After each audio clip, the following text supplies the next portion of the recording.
agora. Então, novamente, boa tarde a todos. Vamos dar sequência à disciplina de treinamento físico no semestre 2020/2. Hoje é dia 4 de fevereiro de 2021. A aula é sobre conceitos gerais, conceitos introdutórios. Nós até então fizemos a segunda tarefa principal, né, que era produzir então conteúdos. Foi a primeira produção de conteúdos de vocês. A primeira tinha sido lá responder as enquetes e tal. Agora essa segunda já é uma produção textual, que eu já adianto para vocês que em geral foi muito legal. Já está valendo muito a disciplina nesse formato. Queria dizer para vocês isso. Eu estou extremamente assim feliz com a repercussão positiva, tá? E eu só queria e aí eu já aproveito para dar alguns recados também, né? Não tem jeito, né, pessoal? O trabalho de grupo a gente sabe que é um trabalho que é idealista, né? A gente achar que todos vão trabalhar da mesma forma todo o tempo, então é chover no molhado. A única coisa que eu digo, gente, que é o que eu gosto de fazer e trabalhar, é no sentido da disciplina assim consciente, né? É tentar instigar vocês a realmente vocês se colocarem nesse espaço da disciplina para aprender coisas também para a vida, né? Eu já comentei na primeira aula, queria reforçar das minhas motivações para essa disciplina, que é tornar esse conteúdo do treinamento um pouco mais crítico para vocês, porque assim como qualquer assunto que a gente tem hoje, atualmente, qualquer quantidade de informação ou até conhecimento na internet, a gente sabe que os assuntos estão à disposição. Como qualquer um, a gente sabe que está à disposição da gente. O grande desafio da internet é nós sabermos filtrar isso, né? A gente conversou bastante, eu dei vários exemplos da atualidade, de como é essa relação e onde a gente está, né? O exemplo do Brasil com negacionismo, obscurantismo, é claro que também é o mau uso dessa ferramenta poderosa, e como qualquer coisa, quando é mal usada, né, como esporte, quando é mal usado, a gente tem um monte de porcaria. Então, também faz parte nós termos uma atitude mais proativa, mais politizada, no sentido da ciência e do conhecimento. Então, eu me propus a organizar a disciplina também com esse objetivo, de que vocês façam algumas ferramentas e vocês aprendam a começar a ter uma leitura um pouco mais crítica daquilo que vocês recebem sobre treinamento, né? Então, o desafio não vai ser tanto o conhecimento. Vocês vejam que o desafio de encontrar o conhecimento não é tão difícil. A questão é aparar algumas arestas nessa busca, né?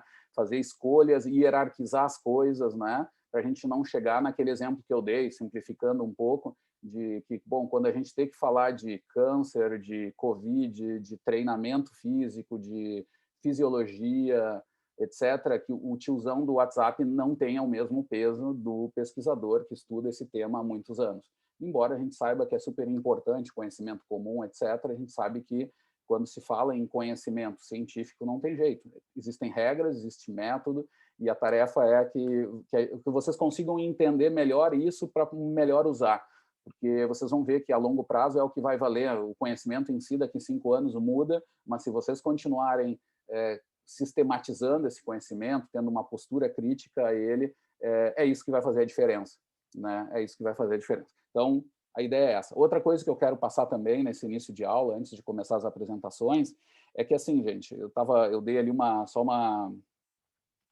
indicada leve, assim, né? Ou seja, tem alunos, tem colegas de vocês que vocês sabem que não estão nem aí, né?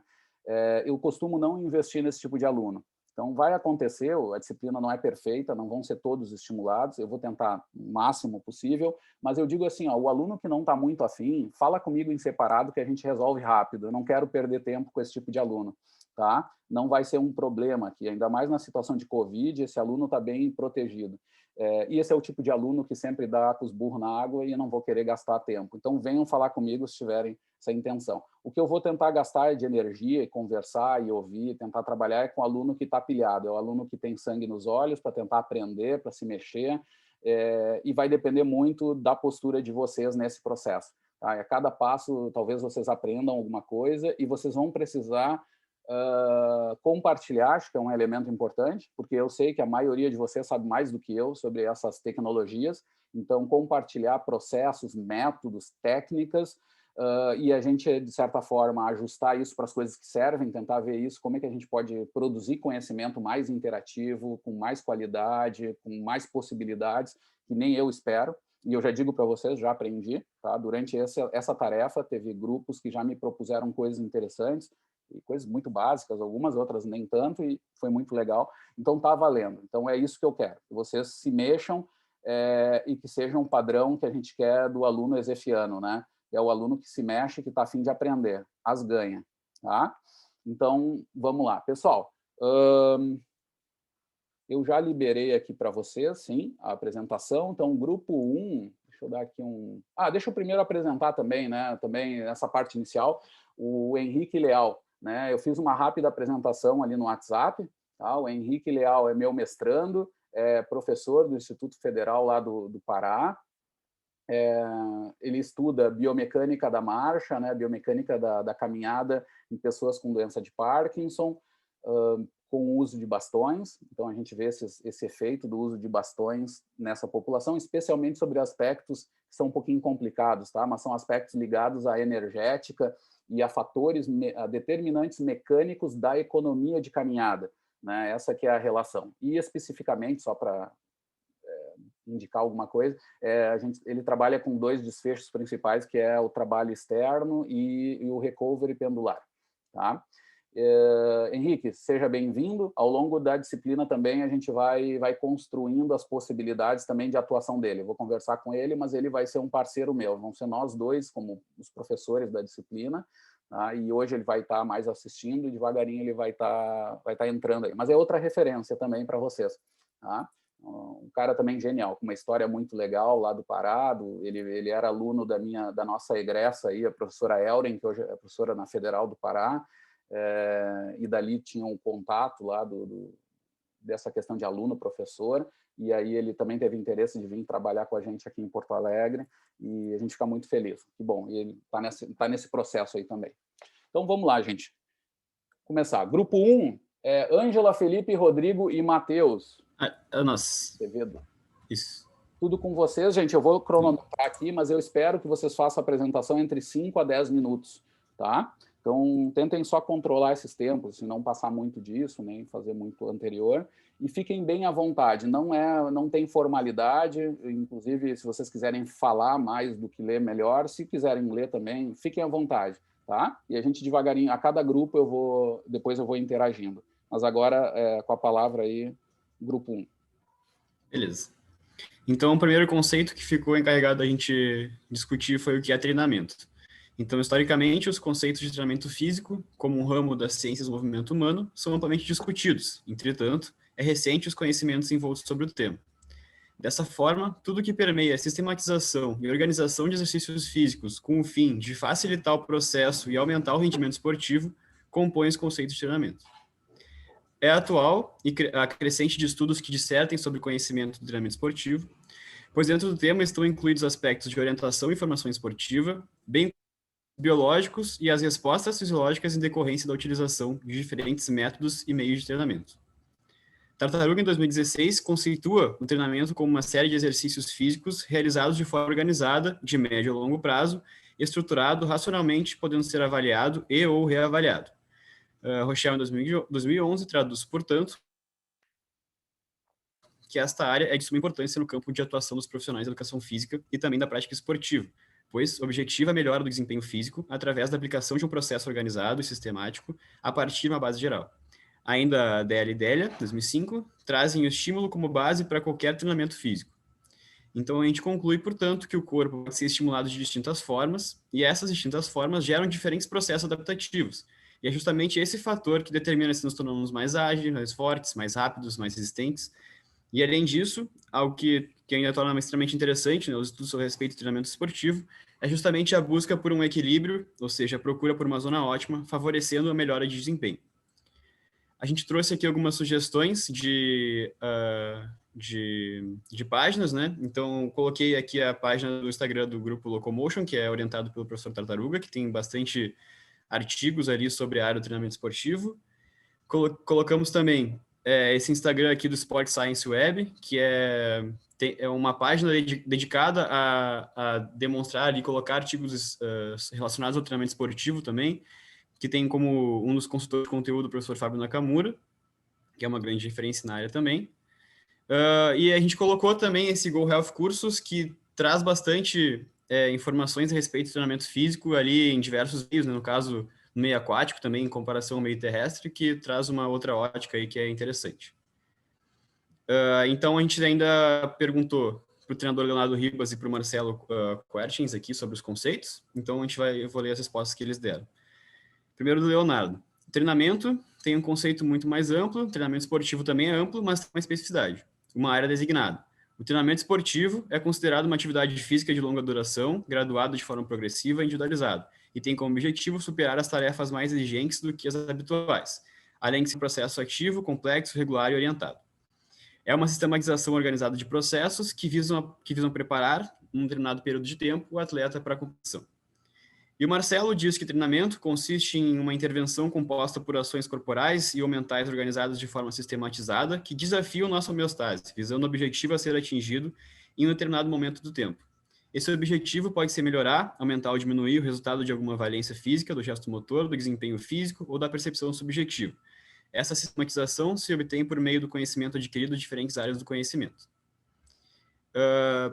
Acho que a única coisa que faltou aqui que fica mais abaixo no Facebook seria a imagem que a gente escolheu. Então, escolhemos uma imagem que representasse algo mais sistemático, assim, mas porque o treinamento, obviamente, não vai ser uma coisa específica, né? Então, tudo que a gente fizer vai ter uma resposta sistêmica no corpo. Então, a gente tentou pegar uma imagem que tentasse abordar essa complexidade, pelo menos em termos da nossa fisiologia, né? E o nosso segundo conceito seria o overreaching.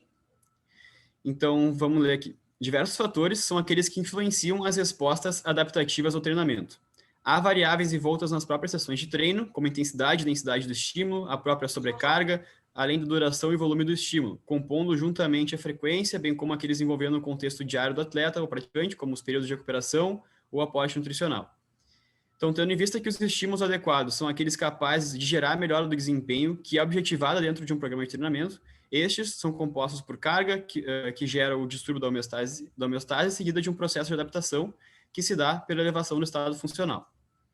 A partir desses conceitos, o overreaching, segundo Kenneth, Wilmore e Kostel, é referido como um breve período de sobrecarga intensa sem a recuperação adequada. Com isso, a capacidade adaptativa do atleta é excedida. Ocorre uma breve queda no desempenho, que pode ser de alguns dias até algumas semanas, e no final o desempenho melhora. Powers e Hawley ainda o definem como treinamento excessivo que leva a uma diminuição de curto prazo no desempenho, com intervalos de repouso adequados. Esse tipo de treinamento pode levar a um melhor desempenho. Colocamos aqui também um link para uma live do professor Fábio Nakamura, novamente, que fala sobre variabilidade da frequência cardíaca. Então, não é exatamente sobre o overreaching, mas ele discute diversos aspectos do treinamento físico, de carga de treinamento físico, perdão. E aí ele consta ali ele fala sobre overreaching em algumas partes, ele fala sobre carga, recuperação, atividade vagal, simpática, enfim. Então, é um pouco mais amplo, mas é interessante de ver. Em relação aos especialistas, o Leonardo fala que quanto ao overreaching, existem dois modelos, se é que posso chamar assim. O overreaching, onde o atleta entra num processo de fadiga orgânica e mental transitória, e se mantiver as mesmas cargas ou aumentá-las, pode levar ao overreaching. Por outro lado, o overreaching pode ser usado como estratégia de treinamento, onde em determinados períodos do planejamento, a sobrecarga de treinamento é bastante intensa. O propósito seria uma carga de choque, para após um período de baixa intensidade, o atleta obter ganhos específicos de acordo com a especificidade do seu esporte. E o Marcelo coloca overreaching consistem em uma série de lógicas, mecânicas e até mesmo subjetivas desencadeadas pelo treinamento físico ou por alguma sessão de treinamento, o que acarreta uma diminuição momentânea do desempenho. Após um período, o indivíduo consegue recuperar seu desempenho ou até mesmo melhorá-lo. E a imagem que a gente colocou aqui é aquele ciclo de carga que vai gerar uma piora funcional em um primeiro momento, mas que com um período adequado de recuperação pode vir a gerar uma melhora na capacidade funcional do atleta, ali no desempenho dele, que seria o objetivo, né, do overreaching, causar esse distúrbio funcional seguido de um período de supercompensação.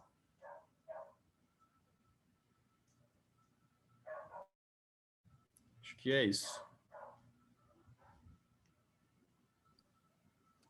Alguém mais quer complementar alguma coisa? Tudo ok? Feito, gente. Parabéns ao grupo. Muito legal o material, a figura ficou muito bonita, embora eu acho que tenha uma certa influência da fisiologia nela, mas não quero comentar nada. Brincar com TV. Mas muito legal, bem didático, assim. A figura também mostra claramente o que é essa questão do overheating, né? É um conceito que não é tão inicial, assim, não é tão básico na disciplina, tá? Mas é extremamente importante. Tá? É um conceito que cada vez está mais presente, assim, para compreensão. Quase sempre ele está aliado a um modelo de overtraining, tá? Mas temos que lembrar que na maioria das situações de treinamento a gente não leva o aluno a um overtraining, né? A gente não quer isso, porque no overtraining a gente não tem dúvida que isso é ruim. No overheating, não necessariamente isso é ruim, né? O overheating é uma condição de treino, então fazendo um resumo assim do material que ficou muito legal, mas lembrar assim que o overheating é uma condição de um período de treino que é relativamente curto, né? Onde o aluno ele tem um certo cansaço ou tem uma redução de desempenho, né? Se aplicar um teste nele naquele período ali, geralmente, às vezes ele responde mal, né? E isso não necessariamente é negativo, né? Os atletas de alto rendimento quase que obrigatoriamente passam por períodos de overheating, né? E aí, mais detalhadamente, depois a gente vai ver com um pouco mais de profundidade, temos que lembrar que existe o overheating funcional, que já indica que é algo bom, e tem o não funcional, que é temporalmente após, né, o overheating funcional. Aí não se tem dúvida. Quando é overheating não funcional, a gente já sabe que isso não é bom, né? Que acontece? O overheating funcional, né, que tem como característica esses elementos, né, que o Felipe apresentou bem, né, que é um certo cansaço, um certo desequilíbrio, o aluno se sente, às vezes, não completamente recuperado da sessão anterior, ou seja, ele começa o treino um pouco mais cansado, ou com esse desempenho mais fraco, ele indica, na verdade, uma sobrecarga ali, uma aplicação de cargas um pouco mais altas, onde o que se espera é que haja uma boa recuperação, com acompanhamento também nutricional, etc., que isso vá dar uma adaptação acumulada também nas semanas seguintes, né? Aí vem a questão, por que às vezes é bom, às vezes não é? A questão mais simples agora, iniciando no treinamento, é pensar o seguinte: alunos iniciantes necessariamente não precisariam passar por condições de overheating, né? Se eu estou trabalhando com alunos no campo da saúde, por exemplo, eu teria que pensar 2 vezes antes de colocar ele em condições de overheating. Por que eu vou deixar meu aluno com certo cansaço durante uma semana ou 2, ou com um desempenho mais um pouco menor, né? Ou com essa sensação de pesado, né? Por que isso? É discutível. Aí vem a questão do que esse aluno quer fazer da vida, né? Eu quero fazer um tempo melhor, mesmo que não esteja no sistema esportivo. Bom, aí tem que falar para ele, tudo bem, isso vai incorrer em desafio, eu vou ter que sobrecarregar mais. Então, assim, voltando à ideia inicial, para um aluno iniciante, não é necessário fazer ele entrar em overheating, resumindo. As adaptações iniciais, a janela de treino já permite boas adaptações sem precisar entrar nessa condição. Agora, a questão é que quando eu tenho um aluno intermediário, ou quando eu passo por fases de treino, períodos de treino repetidas, é um aluno que já treina força e eu quero novos ganhos.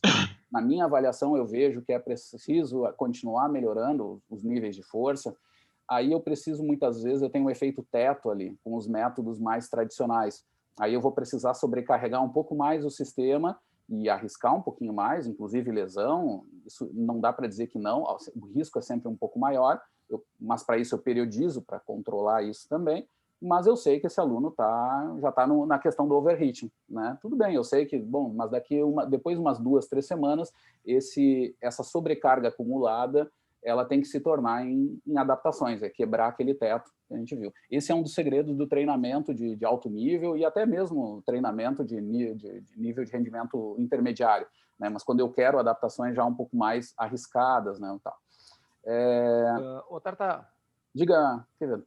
Não, agora tu me fez lembrar de uma coisa.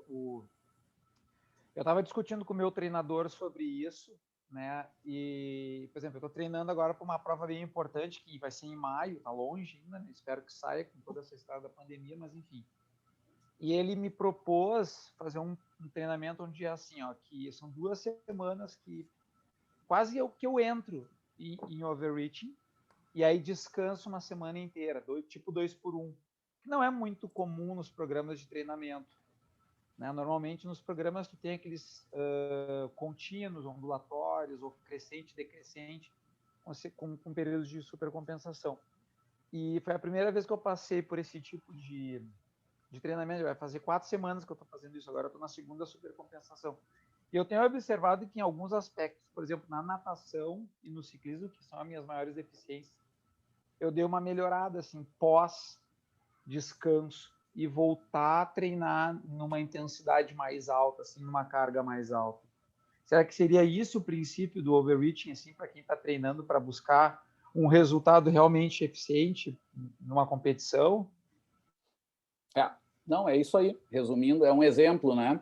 Tu é um cara que já vem treinando, tu já vem, só que, claro, com métodos talvez um pouco mais tradicionais, ou, né, que não estão errados, né? Mas essa é a questão. Se tu tem uma decisão que é ética também, olha, eu quero fazer um índice para ir para tal prova, eu quero fazer o tempo, eu quero baixar as 3 horas da maratona, eu quero fazer... E às vezes para alguns é desafiante, né? A gente sabe que não é todo mundo que faz, não é de uma hora para outra que tu faz essas coisas. Bom, aí tu vai incorrer nessas questões de pensar a carga não tanto na sessão para sessão, né? Porque, e aí eu trago o exemplo que vocês deram aí, depois a gente vai ver ainda em supercompensação, vai ficar essa figura ali, vai aparecer de novo no grupo que vai apresentar isso.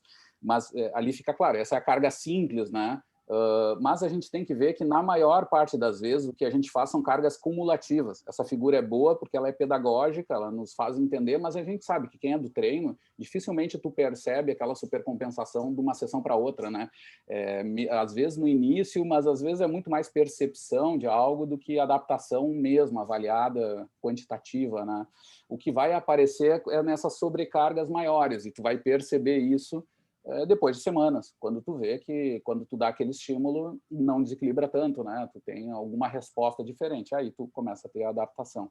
Então, o overreaching é isso, tá? Só essa questão que eu queria dizer, por enquanto, que ela não é obrigatória, não é errada, mas tem que se pensar. E muitas vezes a decisão é ética do seguinte aspecto: onde eu quero chegar com esse aluno, para quê? E, bom, se tem que chegar e o aluno está de acordo e não tem jeito, chegamos, sabendo que a gente incorre maior risco, mas, de qualquer jeito, é já a melhor maneira para se chegar àquele desempenho, né? É melhor fazer isso do que não periodizar. O que eu tenho que só avisar é que esse modelo quase sempre está dentro do modelo de overtraining. Quando eu faço o aluno entrar em overheating, é mais importante ainda eu ter controle de recuperação, de cargas de treino, para não permanecer nessas cargas muito intensas, né? Bem diferente do que o Quevedo falou. O Quevedo já previu, já organizou isso antes com o treinador, já sabendo que ele ia estar entrando nessas condições. Agora, tem muitas vezes, quando eu não controlo o treino, quando eu faço a bangura de cabeça, que é tão comum aí na nossa área, muitas vezes dá cargas relativamente altas para alguns alunos e o treinador notar que esse cara está respondendo mal, ele está cansado, ele está em overheating. E como ele não controla bem as cargas, ele faz uma leitura errada, é o que o Rayleigh chama de efeito vicioso, né? O caráter vicioso do overtraining. E o que ele vai ver? Esse cara está ruim, não sabe bem por quê, porque ele não controla direito as cargas, ele vai lá e ele aumenta a carga ou permanece com aquela carga alta. E aí ele não dá recuperação para vir a adaptação. E aí esse cara continua cansado, ele vai cada vez piorar mais. E aí sim começa a arriscar o surgimento da síndrome do overtraining, né? Aí que entra a questão. Tá? E depois a gente vai falar um pouquinho mais em detalhes sobre isso. Tá? Pessoal, eu queria só comentar, só elencar um fator. Ali foi conceituado também o treinamento, né? E aí apareceu o termo, zona ótima de treino e equilíbrio. É algo que vai estar ligado a desempenho também, depois a gente vai ver, mas aqui já vamos trazendo. O que acontece? Quando eu falo em treinamento, a palavra-chave do treinamento não é maximização, como alguns poderiam achar, por ter se construído esse conhecimento no alto rendimento. O pessoal poderia dizer, quanto mais melhor, é maximização, altius, celtius, fortius, toda essa coisa. Mas não, quem trabalha com treinamento sabe que a maioria das nossas variáveis de desempenho ou de determinantes do desempenho, elas vão se trabalhar em questões que não vão ser sempre maximizadas, elas vão ser mais otimizadas. Então, ao invés de maximização, o que vai ser mais comum em treinamento é otimização. Então, assim, eu tenho exemplo vários, né? O Usain Bolt, ele tem que melhorar a força. Tem que melhorar a força. Tem que melhorar a força rápida. Tem que melhorar a coordenação para a fase lá rápida do 100 metros, que é uma prova muito simples, até muito diferente dos esportes coletivos, que é muito mais complexo. Mas, nesse caso, a gente sabe que ele não pode treinar força ad infinito, né? Senão o halterofilista seria o grande campeão de velocidade. Assim, é óbvio que não. Eu vou ter que otimizar fatores que vai me levar a um desempenho, que nesse caso o desempenho é o máximo possível mesmo. Mas a gente vai ver que o treino em si, das coisas que vão levar a isso, não vão ser maximizadas, elas vão ser otimizadas, né? E a otimização também vai aparecer na questão do descanso também, né? Ou nas adaptações negativas, que muitas vezes é devido a erro, depois também tem lá o termo, mas também muitas vezes é por causa do ciclo de treino do cara. O cara tem uma fase do ano que ele tem que piorar um pouco mesmo, ele tem que destreinar, digamos assim, em certa forma, né? E ali a gente vai ver que vai precisar de um equilíbrio também. Eu vou precisar destreinar, eu vou precisar diminuir mesmo, né? E isso é tão difícil, se tu fala com muito marombeiro, com muitas áreas aí da nossa prática, é difícil os caras entenderem isso, né? Ou tu vê no treino organizado dos treinadores, vê estruturado, ó, aqui ele tem que baixar a carga. Tem cara que tu fala com os caras, eles só sabem dar pau, né? Só sabem dar pau, até dar lesão, até... isso é uma coisa mais comum do que a gente pensa. Então, isso também é por uma falta de entendimento de aspectos muito centrais do treinamento, que parte por essa ideia da maximização, e isso é uma cultura colocada que a gente tem que... É difícil, porque a gente tem que mudar ela. Tá? Mas eu vou parar por aqui, porque a gente tem outros grupos também, mas já dei as primeiras pinceladas. Parabéns aí para o grupo. Assim, no geral... eu queria só citar que esse grupo, claro, não é por coincidência, tem os guris aí que trabalham com pesquisa também, foi boas as escolhas das referências, tá? Em alguns grupos que eu vi de manhã e de tarde, usaram alguns blogs um pouco estranhos, tá? E às vezes com algum pesquisador e tal, e locais mesmo. Eu vou dizer, tá? De manhã o que aconteceu muito rápido, e não é nada grave, tá? Mas assim, dá para evitar mesmo, para aumentar a credibilidade do que a gente está produzindo na internet, tá? Vou dar 2 casos. Um deles foi o caso de um grupo que trouxe referências do EFI Esportes, tá? É uma Deporte, que é uma revista digital de nível muito baixo, assim, de avaliação, tá? Onde tem muita coisa publicada, inclusive coisa minha. Por isso que eu digo assim, não estou agredindo ninguém aqui. Tá? O Álvaro é que se irrita, é engraçado dele ouvir a opinião dele sobre esse trabalho. Mas assim, ó, dessa revista. Mas, na medida do possível, tentem não usar. Ali tem muito material e muito material interessante até. Mas quando tem coisa ruim, passa igual, porque essa revista, a gente brincava que entrava até receita de bolo, né? Mas assim, ó, então, na medida do possível, mudem a referência. Tentem achar uma outra referência, porque essa aí... E eu sei que só se vocês conversar com o Álvaro, vão descobrir em 2 segundos que ela é ruim. Mas, assim, então, evitem essa. E a outra, que é um pouco mais complicada ainda, porque fala de colega e tal, tem uma referência, uma coisa bem complicada mesmo. Mas por isso que eu acho que é leve e tal. Mas, na medida do possível, troquem. Tem lá um material que era mais jornalístico de um grupo, onde citam uma opinião do Paulo Gentil, que é um grande pesquisador da nossa área. Só que é um cara que tem sofrido grandes problemas éticos de retratação de trabalhos e tal, e é super complicado. Tem colegas, alunos dele, que são nossos colegas até do Pará, que eu conheço, gente muito boa, assim, é uma coisa bem... que está se discutindo muito com o Steele lá, que era o gringo que botou a merda no ventilador e tal.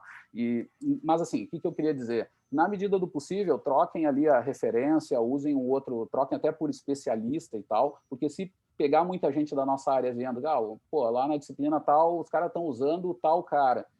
Tem gente que tem certos preconceitos e a nossa ideia é produzir um material que também transmita credibilidade. Então, na medida do possível, vamos tentar trocar isso, tá? E tem muitas possibilidades ali, eu vi, tá? Mas isso acho que era de manhã, não era nem de tarde. Mas também, nada grave, mas dá para ir arrumando. Vamos para o grupo 2, gente. Grupo 2 é Luana, Murilo, a Tati e o Luiz Gustavo. Até É o vídeo, né?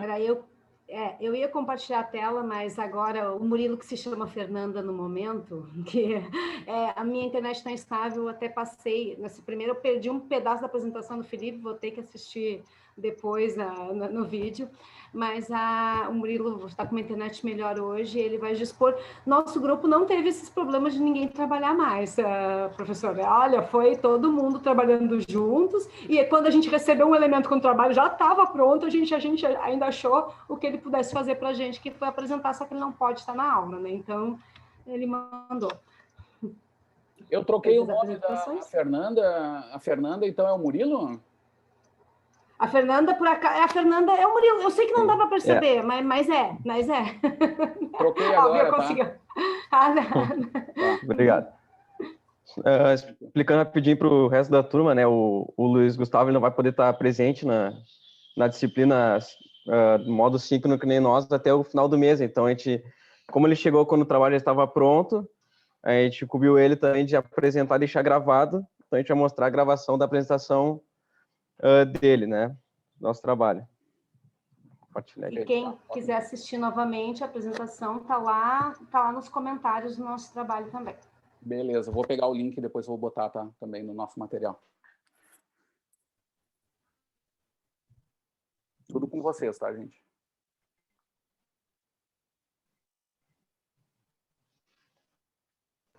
Se travar do Murilo, deu tanto com a minha. Tentando aqui a compartilhar a tela. Ainda não compartilhou. Não? Sim, agora sim. Tá, vou fechar meu áudio agora sim. Ah, bom.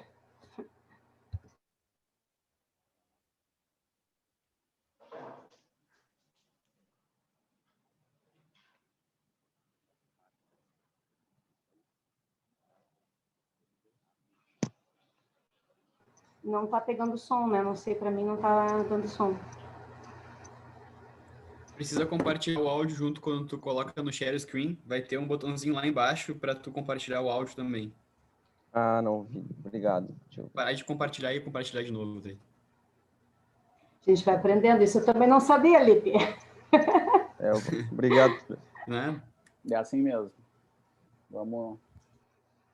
Minha primeira vez. Obrigado, Felipe. Nada. Sem problema. Bom dia, meu nome é Luiz Gustavo Fernandes. Eu faço parte da disciplina de treinamento físico da URGS, ministrada pelo nosso professor Leonardo Alexandre, mais conhecido como Tartaruga.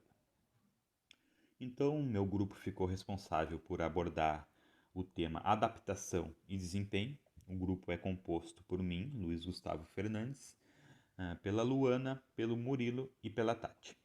O trabalho já está pronto e foi postado lá no grupo do Facebook Treinamento Físico. Então, neste momento, eu vou apresentar aqui um pouco do nosso trabalho. Então, adaptação é um conceito muito vasto, mas partimos do ponto que, segundo o autor aqui, Heine, é a lei mais universal e importante da vida. A adaptação fisiológica é a capacidade funcional que permite a integração entre fatores genéticos e do meio ambiente, resultando em respostas fisiológicas previsíveis. Então, como a gente sabe, desde o momento que a gente nasce, nós temos adaptação ali a um novo meio, né? E assim no decorrer da nossa vida. Por isso, então, o autor fala ali que é a lei mais universal e importante da vida. Então, as adaptações acontecem em dois aspectos. No aspecto tempo, que pode ser rápido, lá nos tecidos músculo-esquelético, ou lentas, nos tecidos ósseo, tendões e ligamento. Na questão anatômica e fisiológica, pode ser morfológicas, em questão da composição corporal, como massa muscular e percentual de gordura, e funcionais, no aumento da capacidade dos sistemas. É uma reorganização orgânica e funcional do organismo, que ocorre frente a exigências internas e externas. Esta reorganização estrutural e funcional ocorre como respostas aos estímulos do treinamento, que resulta em melhorias nas capacidades físicas e o aumento do desempenho, que é o nosso próximo tópico a ser abordado aqui. Então, o desempenho esportivo, juntamente com o treinamento esportivo e a competição esportiva, é considerado um dos três componentes principais do estado científico da ciência do treinamento. Segundo os autores aqui apresentados, dentro do campo de treinamento físico, o desempenho se baseia no conceito de otimização e suficiência, sendo o grau de desenvoltura que um indivíduo apresenta em relação a algo. Então, o desempenho é analisado com uma visão sistêmica desse processo e produto em diferentes grupos de indivíduos. Então, para competir lá, o atleta deve estar preparado em todos os sentidos para se destacar entre os seus concorrentes. Para isso, é necessário um trabalho já planejado, visando então o aperfeiçoamento dos requisitos necessários para uma melhoria do seu desempenho lá na competição. Então, nos modelos de desempenho esportivo, a aptidão e a condição física, a técnica e a tática esportiva são considerados condições particulares que se envolvem no desempenho esportivo. Logo, o desempenho é uma consequência de inúmeros processos internos do indivíduo, interferindo, inclusive, nas regulações autônomas, como a frequência cardíaca e respiratória, substratos energéticos, temperatura, equilíbrio eletrolítico e hormonal.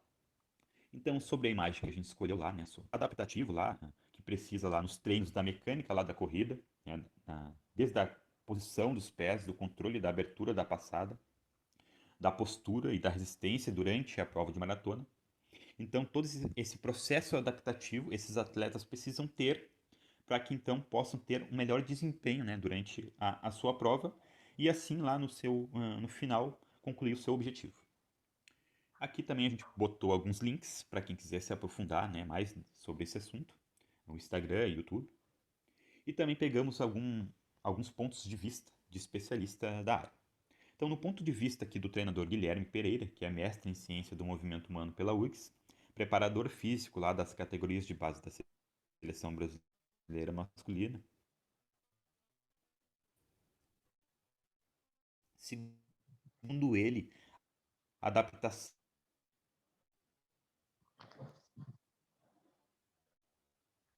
em relação ao treinamento e à mudança de performance em resposta a um estímulo executado.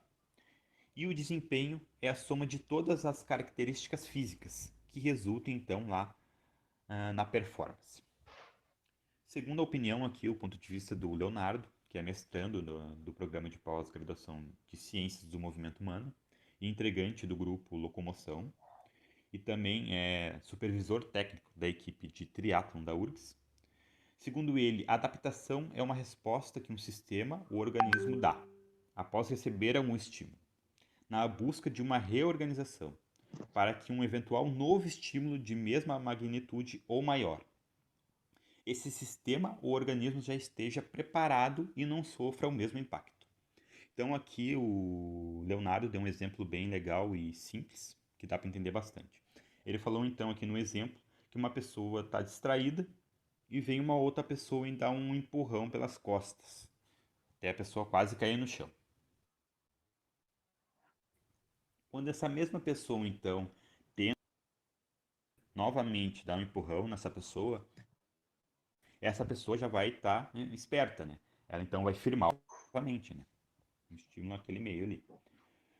Já o conceito de desempenho para o Leonardo é muito amplo, podendo ser definido de várias formas.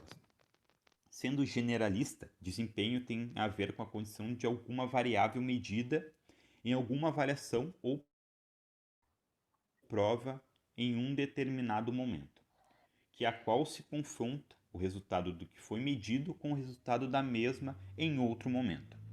Então, resumindo, ele acredita que tem a ver com a condição de algum parâmetro em um dado momento, que só pode ser classificado como melhor ou pior se comparar com outro indivíduo ou em outro momento. Então, aqui na nossa conclusão, com base no que foi visto, o conceito de adaptação está ligado ao desempenho, visto que a adaptação fisiológica acontece por respostas físico e biológicas, segundo critérios pré-definidos como tipo de exercício e a dose de esforço, ou seja, treinando de preferência treino controlado, você resulta no aumento do seu desempenho. O desempenho, então, por ser um conceito amplo, tem várias formas de defini-lo. Podemos usar como definição de variável medida por alguma variação ou evolução para um objetivo. Assim, melhorar o desempenho com uma comparação evolutiva de avaliação ou treinos anteriores, por exemplo. Portanto, então, para atingirmos melhores desempenhos, temos que passar por processos adaptativos, uma busca de reorganização do organismo para um eventual estímulo da mesma ou maior magnitude, que já esteja preparado e não sofra o mesmo impacto, como o exemplo ali do professor do empurrão. Esses processos ocorrem através de treinos e alimentação, adaptando fisiologicamente e mecanicamente o gesto da atividade então praticada. Então, este foi o nosso trabalho apresentado sobre adaptação e desempenho. Muito obrigado e até a próxima. Boa essa estratégia, botaram o locutor ali do aeroporto para ficar falando. Não, o Luiz só o apresentou atraso que bem dava era porque tranquilamente. era por causa do Murilo ou por causa da gravação de origem, que dava aquelas cortadinhas e daqui a pouco acelerava? Eu acho que foi no Murilo, né? Eu acho que era minha internet, talvez. Ah, tá. Mas eu não sabia, porque para mim rolou tranquilamente. Não tem isso na gravação. Ah, sim, se o Murilo... Para mim, deu essas mesmas, eu vi que você estava pegando... Sim, daí a internet está instável. As tempestades da nossa aula, mas como a gente disse, o Gustavo prontamente, até para entender o trabalho, ele gostou de apresentar, né? Porque foi uma forma de ele entender e de buscar, e foi bem interessante. Legal. Achamos um jeito, né? Deixa eu fazer minha análise agora. Olha só, parabéns, tá? Foi muito legal, bem organizado também, e eu gostei dessa iniciativa de encontrar uma maneira de integrar, foi perfeito, tá? Muito legal. E é o que eu falo, quando a gente tem vontade, a gente acha a solução, né? E a gente pode criar até possibilidades de coisas mais legais, porque daqui a pouco esse vídeo, inclusive, ele pode ficar como um link, nós vamos fazer um loop ali no sistema, no próprio Facebook, né? Não sei se dá para fazer isso, mas acho que dá. No próprio material que vocês produzirem, pode ter, isso pode servir para, talvez, até como forma para pessoas deficientes, sabe? Aquela coisa, quem não pode ver, vai escutar, e assim vai. Eu acho que são coisas que a gente vai aprendendo. Bem legal, tá?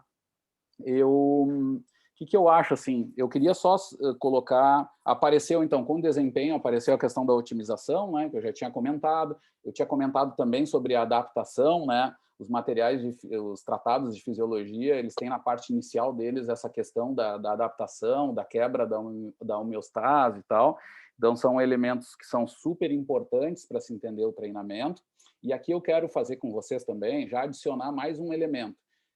Quando aparece, claro, do ponto de vista mais fisiológico, se vai nos tratados, eles não vão falar de treino, nem vão falar de coisas de muita longa duração, eles vão tentar falar mais da resposta, que a gente costuma chamar.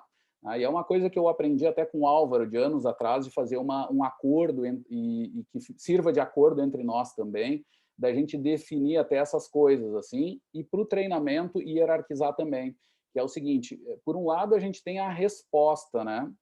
A resposta fisiológica ou a resposta ao treino, que tem a ver com a sessão, vamos colocar assim, o agudo, né?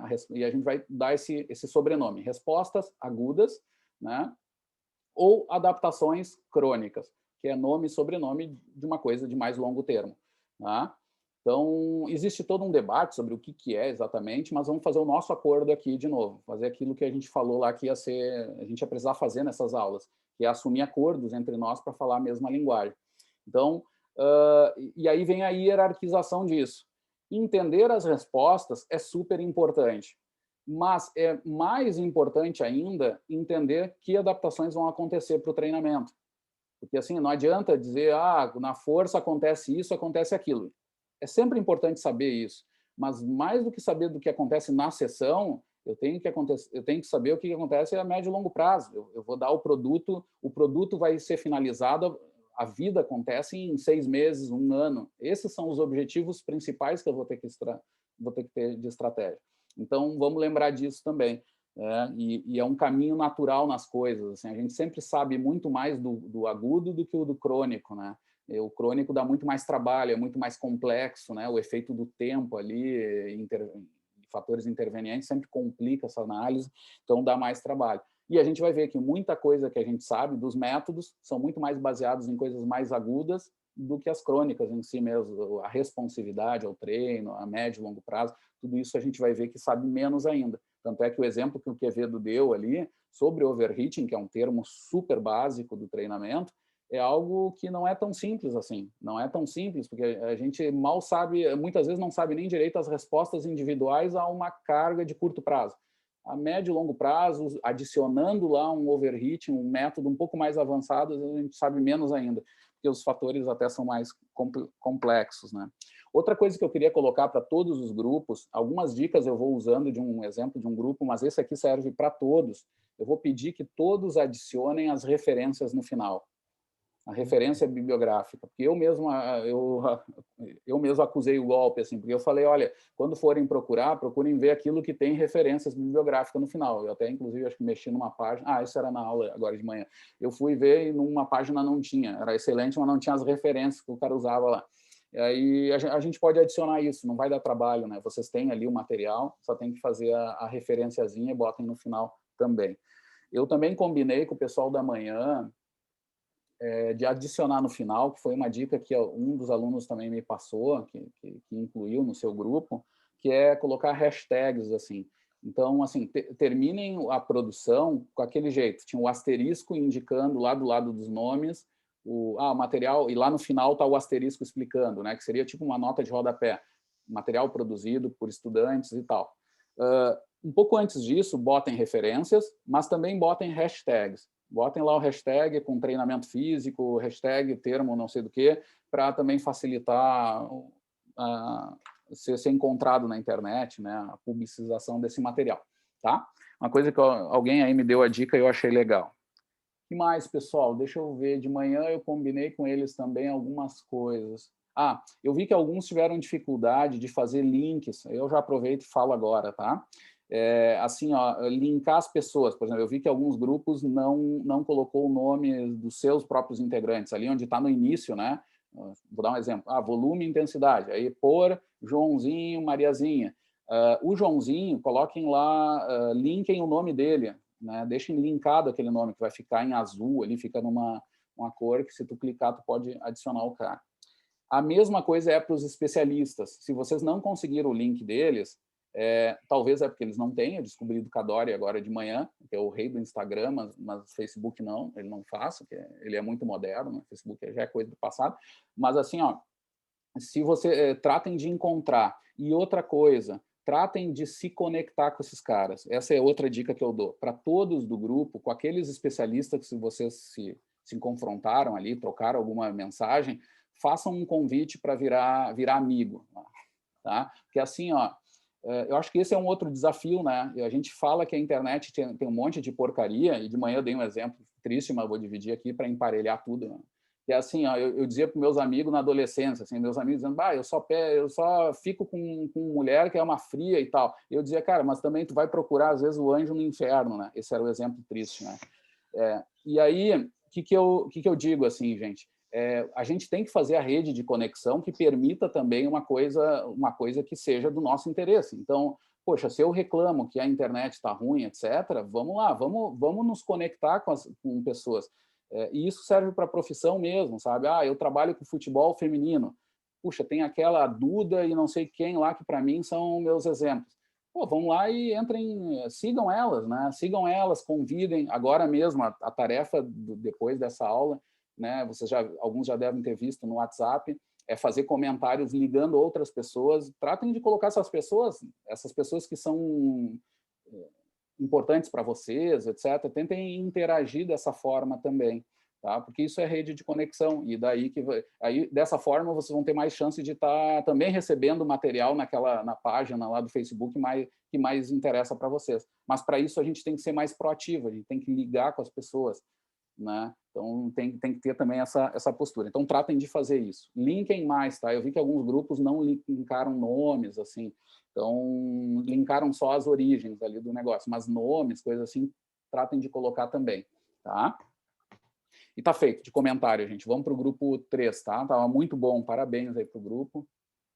É grupo 3, né? Isso, prof. Pessoal, deixa eu ver. Antes de começar o grupo 3, eu vou fazer um break aqui, tá? Não compartilhem nada, eu mesmo vou fazer aqui. Eu fiz isso de manhã, acabei esquecendo de fazer na metade. Então, eu faço como se fosse um intervalinho nosso aqui. Eu vou tratar sempre de falar de algum caos, alguma coisa que nesses anos, né, a gente brinca, vai ficando velho, a gente para de dar aula e fica dando só relato de experiência, a gente diz, né? Então, tem que cuidar, até porque senão é só historinha, foi de velho. Mas assim, ó, eu vou mostrar para vocês algum vídeo, alguma coisa que seja interessante, que tenha alguma relação com o assunto, tá? Mas não é nada acadêmico, assim. Eu vou começar até com um exemplo de altíssimo nível, assim, que é um exemplo de... Eu vou mostrar para vocês um vídeo onde mostra um desempenho de altíssimo nível por um colega aí de vocês, um ezefiano, em provas de... Se fala ezefiano ou ezefidiano? Porque ezefidiano é muito feio, mas como é que está pegando aí? Alguém sabe me dizer? Ou não se fala nem isso, nem outro? Não se fala nada? Primeira vez que eu escuto falar dessa forma aí. Então, Acho que ezefiano, né? Vamos ficar com o ezefiano, que fica mais... mas é que Ezef era antes de ter a dança, né? Por isso que eu pergunto, mas tem alguém que fala ezefidiano? Se não fala, eu vou usar do meu jeito, né? Só para não... Não sei se fala, mas eu acho que seria mais legal falar. O pessoal da fisioterapia fica chateado, chateado. Eu sou do tempo em que era só Ezef, né? Bom, até o vídeo vai mostrar um pouco dos teus tempos, Quevedo. Não. Tá? Então, não se preocupem com... Não é vai enganar a galera aí. Não, tá? Olha, não, mas é mesmo. O vídeo ficou famoso como Vai Natan. Vai Natan. Aí vocês vão ver o que é alguns já riram, acho que já conhecem, então eu achei que talvez não. Mas é aqui, olhem a pista como era, bem nova, bem alto nível, né? Que é o que vocês vão ver ali, é um exemplo de alto nível. É um final de Interbarras, uma prova de 400, que sabe que todo ezefiano começa com coragem e termina daquele jeito, que a gente sabe, né? Então aqui está e ganhava um ponto, então era importante. Vou ver se o áudio funciona bem, porque é interessante ver os comentários. Olhem a organização, o garbo, a elegância. Vai, Natan. Vai, condenado. Vai! Vai! E a prova continua. Vai, segue. Vai. Cara, foi uma das coisas mais engraçadas que eu vivenciei dentro do exército. É legal ver o comentário no final, né? Prestem atenção no finalzinho do vídeo, o comentário, a análise técnica. Vai, vai.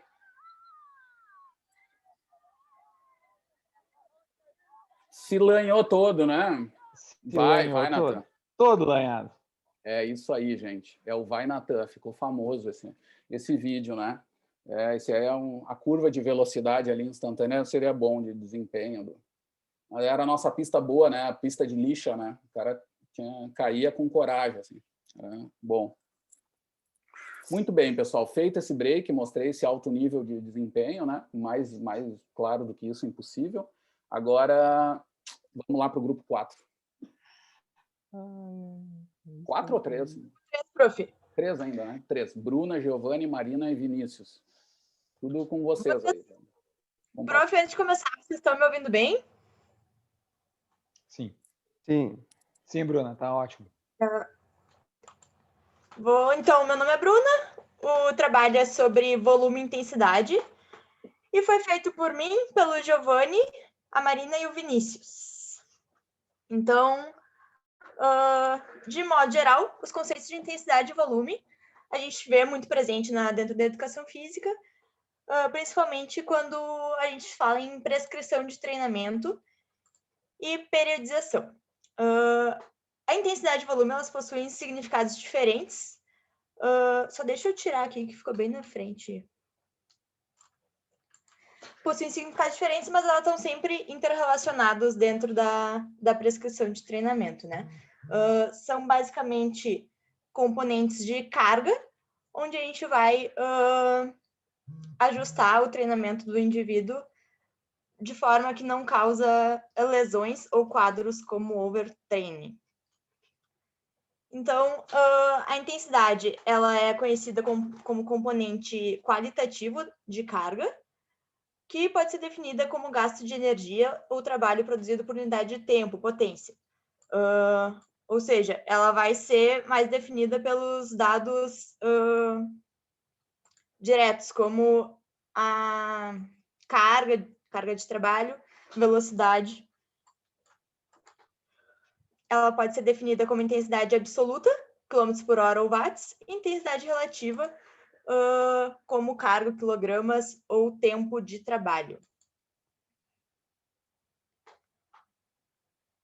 Ela, como eu falei, ela pode ser também mensurada pelas respostas fisiológicas, né? Frequência cardíaca, ou porcentagem de carga máxima, porcentagem do VO2 máximo. E como diz aqui no trabalho, quando a gente compara duas pessoas ali numa mesma intensidade absoluta, elas vão estar numa intensidade relativa diferente. O volume, ele é definido basicamente pela duração do estímulo de treinamento, pelo tempo da sessão, ou pelo número de repetições que está realizado, né, em atividades cíclicas, ali normalmente é por tempo, e atividades como musculação, pelo número de repetições ou séries daquele sessão de treinamento ou daquele ciclo de treinamento. Aí a gente escolheu aqui duas atividades, duas imagens, que vão ilustrar basicamente isso. O volume é a distância, o tempo ou as repetições, e a intensidade ela é dada em cargas ou intervalos, né, que diminuindo ou aumentando, a gente aumenta ou diminui a intensidade e a velocidade. E nessa outra imagem, a gente traz que normalmente, quando a gente aumenta a intensidade, a gente deve diminuir o volume de treino e vice-versa. Se a gente diminuir a intensidade, a gente pode aumentar o volume de treinamento ali. Como outras referências, o Vinícius colocou aqui para nós 2 artigos, que eu deixei aqui em outra aba para nós dar uma olhada, que é mais sobre a área do treinamento em geral, sobre a relevância do conhecimento científico na prática do treinamento físico.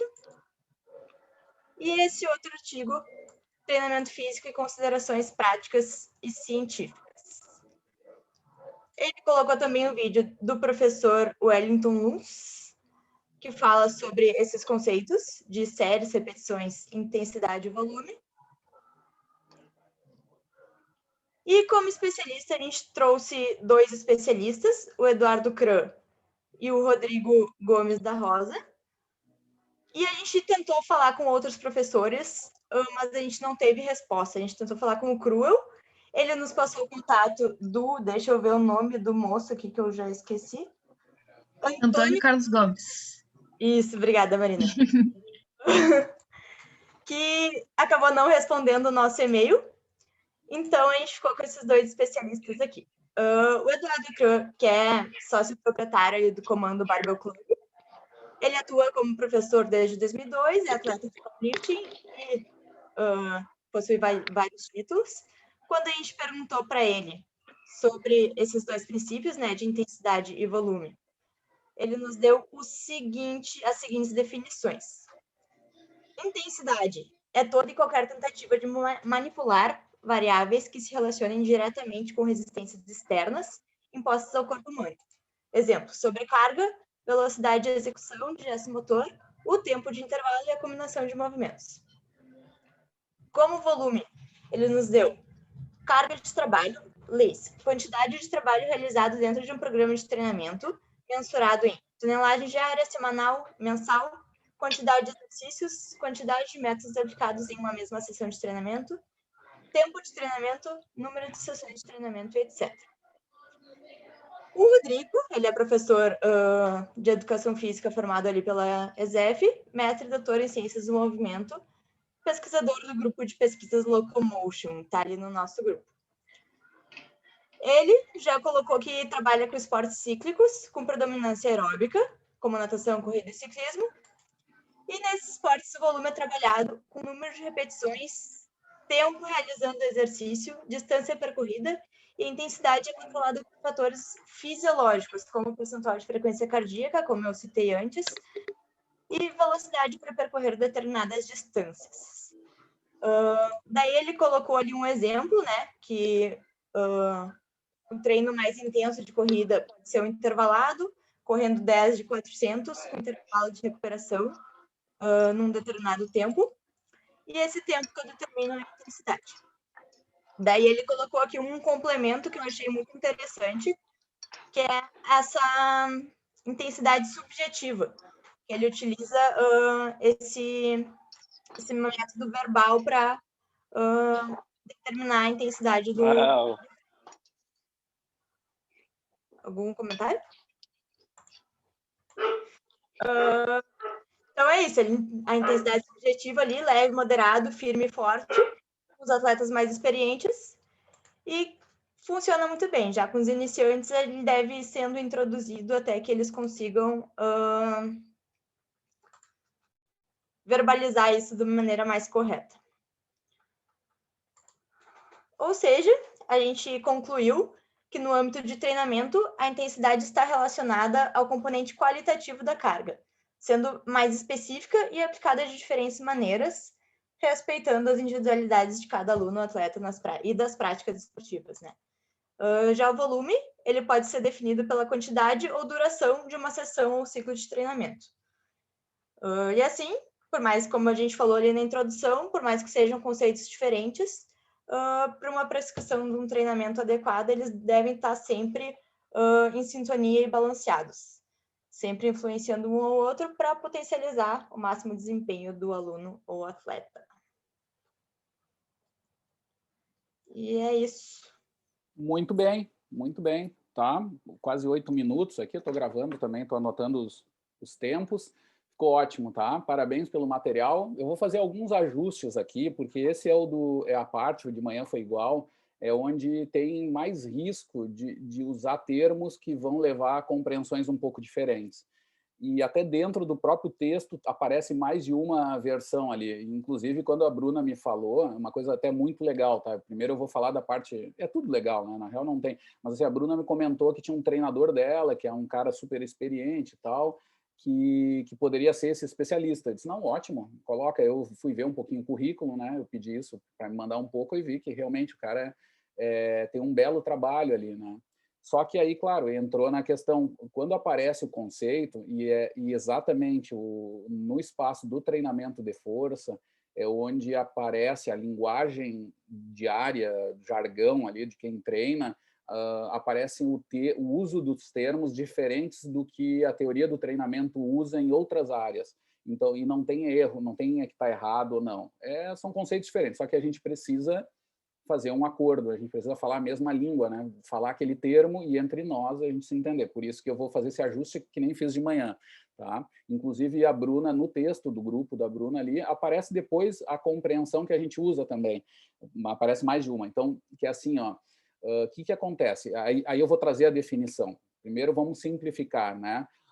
A gente já falou de adaptação, né? A gente, de certa forma, a gente viu lá a curva de supercompensação, e acho que o grupo ainda nem apresentou, mas a gente já viu essa curva, que tem a ver com um certo estímulo, né? Aquele estímulo, aquela curvinha de supercompensação que vocês viram, onde aparece primeiro caindo, tem a situação ali de fadiga, ou o estímulo em si, né?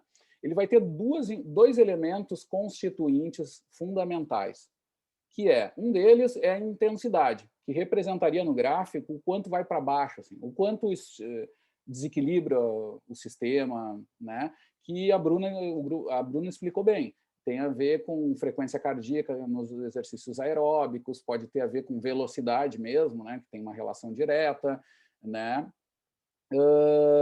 Só que na musculação aí está a pegadinha, né? Acho que eu já dei esse exemplo na outra aula. Quando tu diz lá, aumenta a carga para mim, o que os caras fazem na prática é botar mais peso, botam mais anilha, botam alguma coisa, botam mais peso, em geral. E tanto é que vocês até falaram que carga remetia para alguns de vocês a elevar um peso, né? Que tem sentido. Só que é parte. Agora nós precisamos ser mais precisos do ponto de vista da teoria do treinamento mais geral, né? Carga não é só essa intensidade, não é só o peso. Carga é o estímulo todo, que vai depender também de outro elemento essencial, que não é só a intensidade, não é só a altura com que aquela linha caía lá na curva da supercompensação. Vai depender também do tempo em que eu eu gero esse estímulo. Tá? Isso vai ser outro constituinte da carga. Tá? Tudo que se relacione com carga, com sobrecarga, né? E aí a gente simplifica. A carga de treino, ela é constituída por volume, um certo volume e uma certa intensidade, que a Bruna colocou bem. Volume, tá? Não é carga, tá? É parte da carga. Volume tem a ver com o tempo do exercício. É o melhor indicador. Mas muitas vezes a gente não registra dessa forma, né? Em exercícios aeróbicos a gente usa muito, às vezes, a distância, né? Para informar esse volume. Na musculação a gente usa repetições, porque tem relação com o tempo, né? Se tu faz 15 repetições, é um determinado tempo, se faz 8 é outro tempo, tá? Então tá implícito ali o tempo, tá? Mas volume é isso. A intensidade é o outro. E o outro ajuste, não é ajuste, mas que eu queria aí dar um detalhamento. Quando a gente fala de intensidade, tem duas formas. Eu sei que isso até na fisiologia lá o Álvaro dava isso até uns anos atrás. É uma coisa bem básica. Tem a intensidade relativa e absoluta. A absoluta ou relativa é muito simples a gente entender, né? O absoluto quase sempre tem a ver com variáveis até físicas, né? Mas não sempre, tá? O jeito de entender é assim, ó. Vamos entender pelo relativo. Quando eu torno relativo, significa que eu normalizo em relação a uma outra variável. Quase sempre eu trabalho com percentuais. Essa é a dica, tá? Que é fácil de entender, né? Então, quando eu trabalho com força, por exemplo, a absoluta é lá no supino levantar 60 quilogramas. Isso é a intensidade do treino, não é carga, lembrem que a pegadinha do pessoal da musculação é a intensidade do treino de forma absoluta. Agora, o quanto isso é em percentual da repetição máxima? Aí eu torno em percentual. Aí essa intensidade é relativa, né? A frequência cardíaca é a mesma coisa, né? Eu treinei a 140 batimentos. Isso é informação de intensidade absoluta, né? O relativo mas que percentual era em relação à máxima? Ou que percentual era em relação ao segundo limiar ventilatório? Aí eu torno a informação relativa. Obviamente, não sei se vocês notaram, quando eu torno relativa, aí vem a dica, né? Quase sempre é melhor, né? Porque eu consigo, de certa forma, dar uma informação mais individualizada, né? Um pouco mais precisa. Já é uma forma de verificar essa intensidade um pouco melhor. A gente sabe que, às vezes, tem furo igual. Por exemplo, quando eu treino aeróbico em percentual da frequência cardíaca máxima, ela já é relativizada, é um pouco melhor, porque eu vou comparar um cara treinando com 70 anos e o outro com 30 anos, eu sei que a idade tem um baita efeito sobre a frequência cardíaca.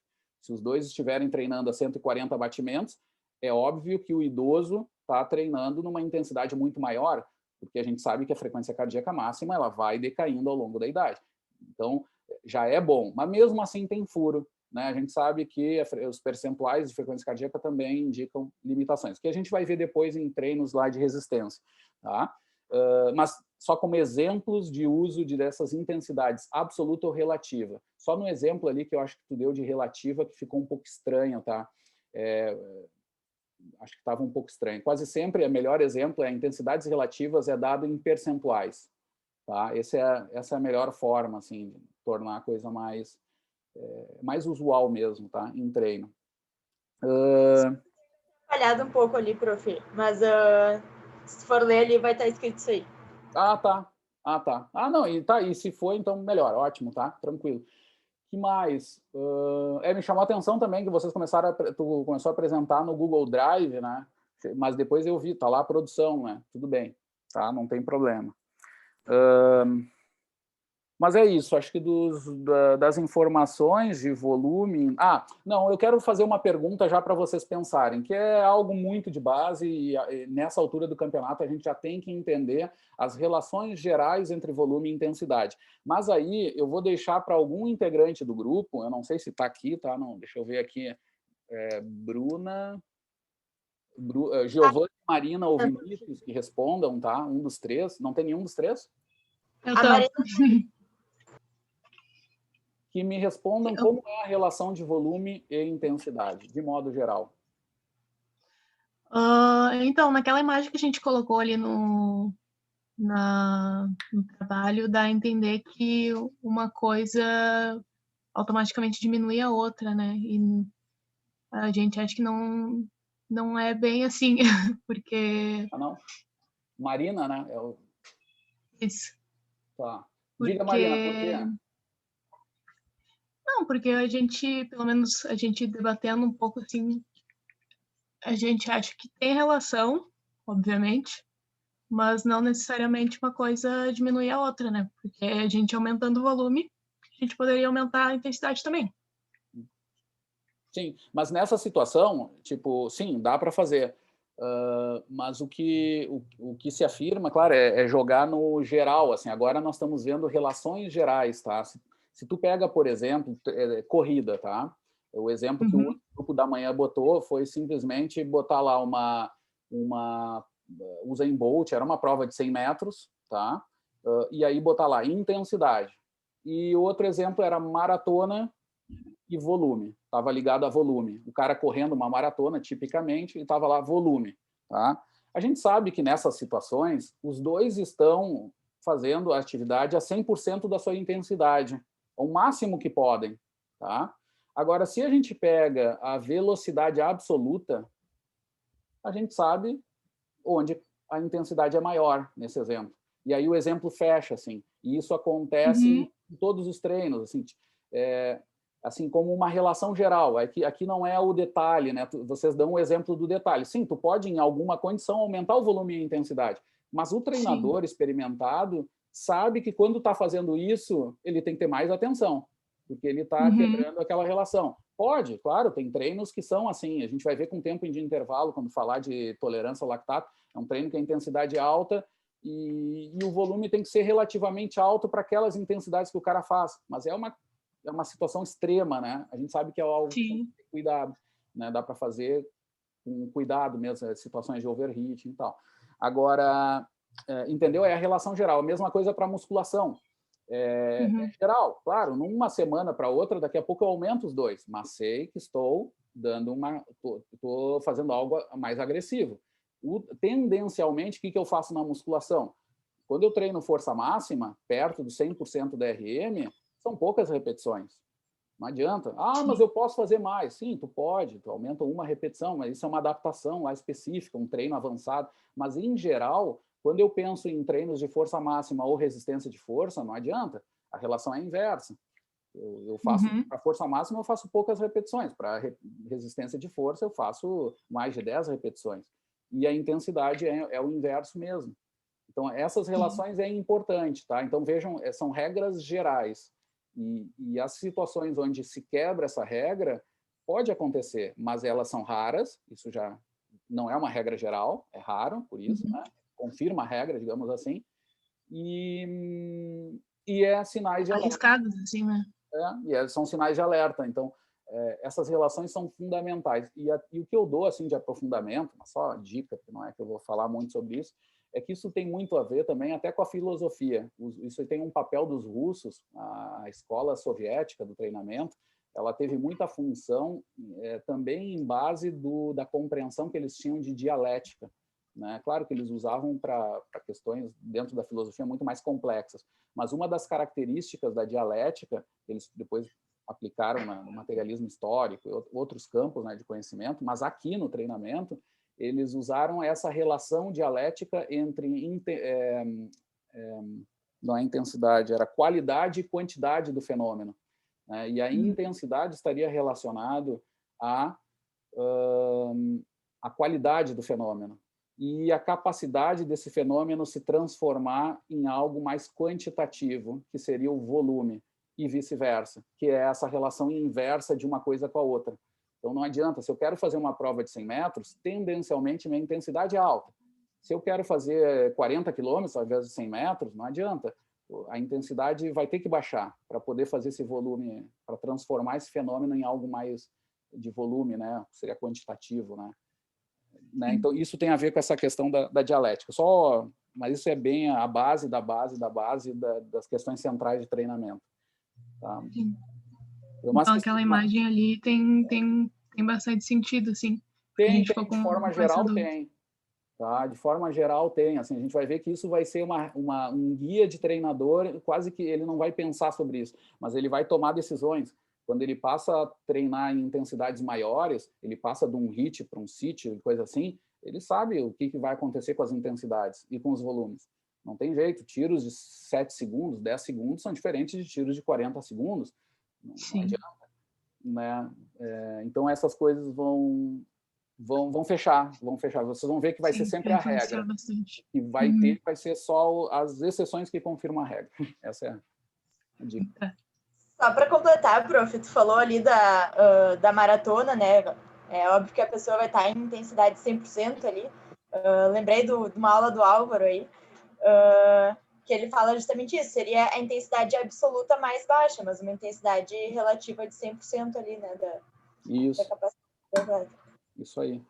Tá? Porque às vezes o pessoal se apreende ao relativo. É tudo 100%, tudo bem. Mas não é bem assim. Dá para trabalhar com o absoluto para entender o conceito, né? Aí fecha, sabe? Não... E aí às vezes o pessoal quer fazer coisa mirabolante e é isso que dá confusão. Um dos nossos problemas é não ter os conceitos tão claros. Por exemplo, vou dar o caso da Bruna ali. O treinador, ele é super bom. E o pessoal da força usa aquele conceito. Não está errado. Tem livros muito bons que têm esse conceito. Mas o problema é que quando tu vai a fundo sobre o significado desse conceito, gera confusão. Tem situações que geram confusão, porque ali se mistura, o pessoal chama de tonelagem como volume, porque é o todo. Tudo bem, mas como é que tu separa a intensidade? E se separa, tu faz decisões, tu levanta mais carga, tu faz mais repetições. Tem esses fenômenos que eles interagem, só que aí está confuso os conceitos. Né? Aí é bom simplificar. Aí eu vou dizer assim que a gente usa muito um tal do filósofo Jack Stripador. Vamos por partes, vamos simplificar. Tem intensidade e tem volume. Eu vou jogar com esses dois e esses dois vão implicar nessa carga aumentada ou não. Tá? E depois, durante a disciplina, a gente vai ver métodos avançados de como calcular essa carga total. Por enquanto, nós vamos falar muito sobre o que a gente mais faz, que é trabalhar com as componentes, com volume e intensidade.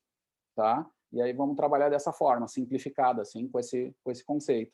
Né? E depois vamos ver como calcular esse número mágico, que é a carga toda, né? Todo o estímulo que se discute e tal. Né? Inclusive, eu vou passar para vocês hoje um artigo que traz um avanço, é um artigo que agora está na moda do Sport Science, assim, nos Twitter, nas mídias aí, é o artigo do professor Foster, onde ele traz os 25 anos do uso lá do método Foster lá para determinação de carga, né, geral, que é uma base de uma ideia de um TRIMP, né, um impulso de treino.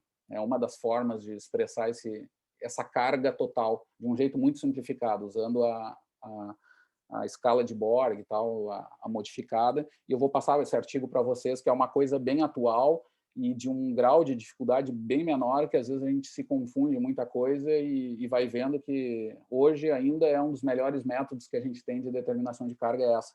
E é muito simples, é perguntar no final da sessão lá uma coisa para o aluno e ter consideração o tempo que ele fez. E a gente sabe essa carga. Tá? Vou passar isso para vocês, além de materiais de princípios, que é o assunto posterior aí que a gente tem depois que acabar esse ciclo. Né? Mas vamos lá, gente, vamos para o grupo 4. Cassiele, Rafaela, Nicolas e Mariana. Tudo com vocês, gente. Então, eu vou apresentar eu, a Rafa. A gente ficou com o conceito, então, supercompensação. Nosso grupo, então, a Cassiele, Mariana, o Nicolas e eu. Eu vou tentar aqui fazer uma síntese do que a gente escreveu, ao invés de ler aqui todo esse textinho. Então, quando o tempo e para recuperação e a alimentação também adequada em relação à carga de treinamento, né, vai aumentar os níveis de atividade enzimática e também de substratos metabólicos em relação a antes do treinamento. O que consequentemente, isso vai melhorar o suprimento energético e para os exercícios que precisam disso ou ao contrário, né, vai ocorrer uma maior economia de energia. Para que isso ocorra, a gente precisa que o treinador troque de carga constantemente, fique com todo cuidado, né, com o atleta ou com a equipe, para que isso possa produzir uma resposta adaptativa positiva. Se isso não ocorrer, se a gente não tiver esse estímulo na hora certa, vai ocorrer uma involução no treinamento do atleta. Aqui, tudo que a gente escreveu, eu meio que fiz uma síntese. E outra coisa que eu queria compartilhar com vocês é que esse processo pode ser dividido em 4 fases. A primeira fase é a fadiga.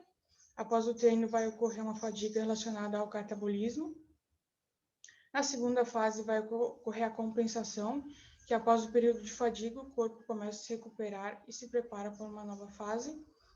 A terceira fase, que é a supercompensação, o corpo se recupera completamente, e nessa fase que teria que ocorrer mais um estímulo. E a fase 4, a involução, é o momento de criar um novo estímulo. Caso não ocorra esse estímulo, terá uma involução e não uma evolução. Eu vou ler aqui a nossa conclusão. Com a leitura desses materiais, podemos concluir que a supercompensação é um método muito útil para realizar a periodização de uma equipe ou de um atleta. Além disso, pode ser explorado na melhora das capacidades físicas, como força, velocidade, potência, resistência, entre outros. Porém, para que a supercompensação ocorra de maneira adequada, é preciso cuidar de alguns aspectos, como recuperação, descanso e alimentação adequada. Para isso, o profissional da área deve estar atento, realizando testes e constantes trocas no treinamento, aumentando ou diminuindo a carga, por exemplo. Assim, não serão interrompidas as fases da supercompensação e o efeito desejado irá acontecer. A nossa imagem é da curva das fases do condicionamento, após uma sessão de treinamento, que está mais abaixo. Os locais que a gente escolheu para a gente se aprofundar mais foram 2 blogs e a página da Revista Brasileira de Fisiologia do Exercício, que vocês podem entrar ali, Eu achei bem difícil, assim, achar, como eu não estou na área da pesquisa, eu não consegui muito achar referências, mas eu fui procurando e achei essa página da revista, eu acho que tem bastante conteúdo legal. E a voz do especialista, a gente entrou em contato com o professor Cadori e com o treinador de vôlei, o Marcelo Frankowiak, e cada um deles trouxe um pequeno parecer do que é a supercompensação. Aqui a gente colocou um pouquinho da biografia deles, Aqui o professor Cadori, que quiser ler depois, não vou ler tudo, E aqui a fala dele. Supercompensação é a resposta adaptativa a um estímulo em um determinado tecido, que se comporta de maneira a se sobrepor aos níveis anteriores ao estímulo. Isso pode ocorrer em determinados substratos, como, por exemplo, níveis de glicogênio muscular ou em componentes da aptidão física, como a força máxima. Ambos respondem de maneira a reduzir os níveis imediatamente após o estímulo, mas respondem se sobrepondo aos níveis basais após a recuperação. Aqui a fala do treinador Marcelo. A supercompensação parte da ideia de um estímulo de repouso para se ter um pico de performance. Para o voleibol, eu acho muito delicado de se imaginar nessa modalidade multifatorial que se consiga determinar para um grupo muito heterogêneo esse conceito. Um dos princípios do treinamento também diz respeito à individualidade de cargas, e o voleibol enfrenta uma dificuldade permanente, que é a especificidade de cada posição. Ou seja, a quantidade de saltos de um central não é a mesma quantidade de um levantador ou a mesma quantidade de opostos, por exemplo. E não é a mesma quantidade de carga de um líbero que não salta. Nas modalidades coletivas, ainda mais em uma modalidade como o voleibol, tendo tanta diversidade e tantas possibilidades muito diferentes relacionadas à performance, dada a posição, dada a altura e dada a questão morfológica dos participantes, eu acho que fica muito complicado de utilizar. Outra coisa, nós, os treinadores e preparadores físicos, não temos o controle direto sobre como é o sono e como é a recuperação dietética do nosso atleta. Nós só podemos imaginar que a partir daquilo que a gente preconiza no dia a dia, que o atleta vai dormir e comer bem. Mas nem sempre nós temos um acompanhamento nutricional e nós não sabemos exatamente quais são as condições de descanso e de como o sujeito dorme, que são condições